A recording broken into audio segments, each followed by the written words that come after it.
នេះគឺជាផ្ទៃមុខរបស់នាងខ្ញុំដែលវាកំពុងតែវិវត្តទៅរកភាពខូចណាបងប្អូនចាគិតខុសមួយពេលទៅធ្វើឲ្យផ្ទៃមុខរបស់ខ្ញុំហ្នឹងវាឡើងជាំខ្មៅបែបនេះឯងគួបផ្សំប្រើផលិតផល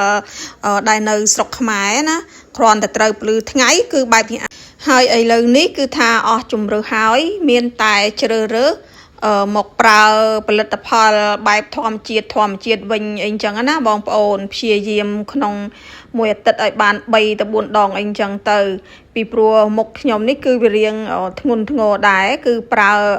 ក្នុងមួយអាទិត្យឲ្យបានច្រើនដងបន្តិចទៅគឺវាមិនជាអ្វីទេ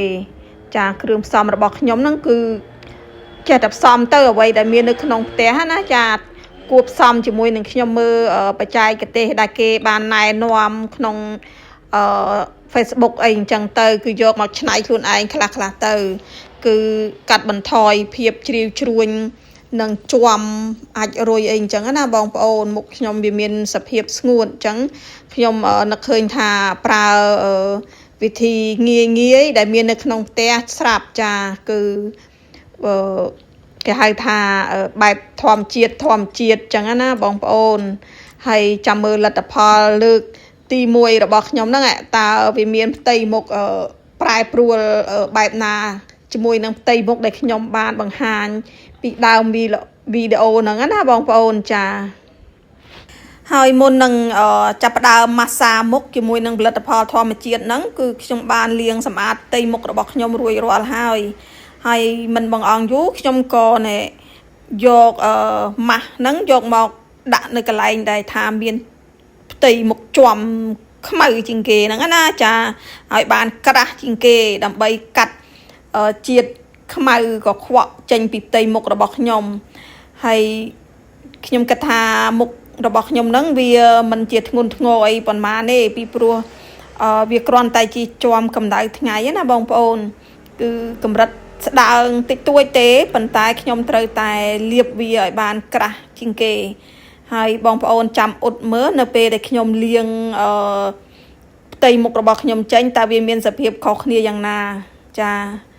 ហើយលាបឲ្យបានពេញផ្ទៃមុខចឹងទៅណាបងប្អូនមួយអាទិត្យឲ្យបាន3ដង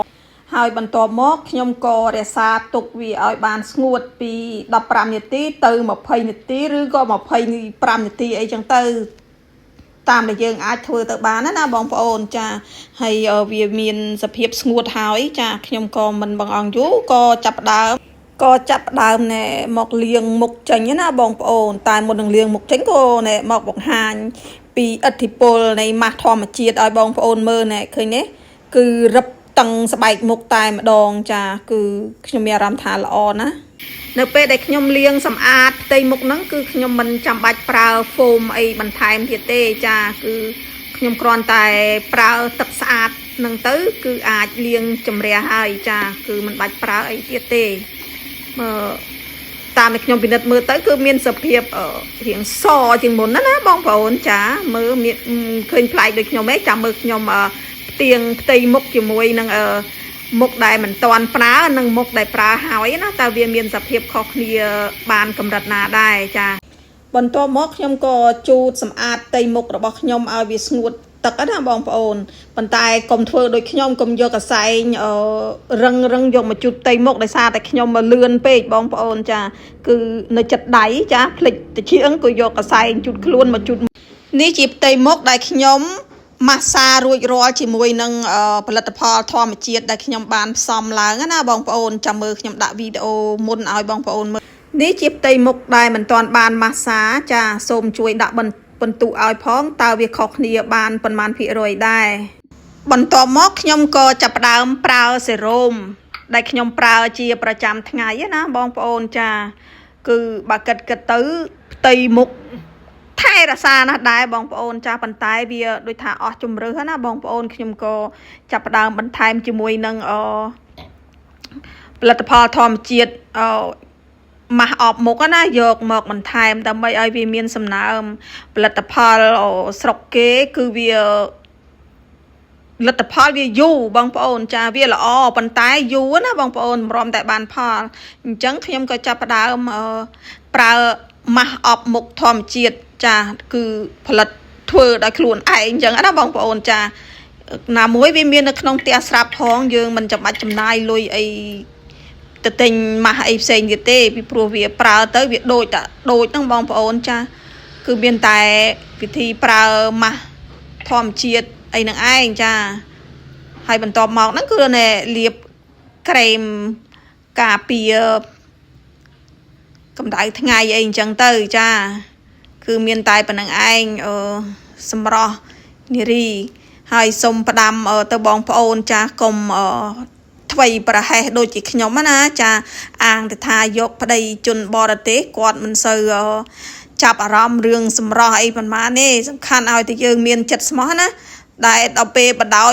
ទៅផ្ទៃមុខវាទៅជាបែបនឹងឯងចាភ្ញាក់ខ្លួន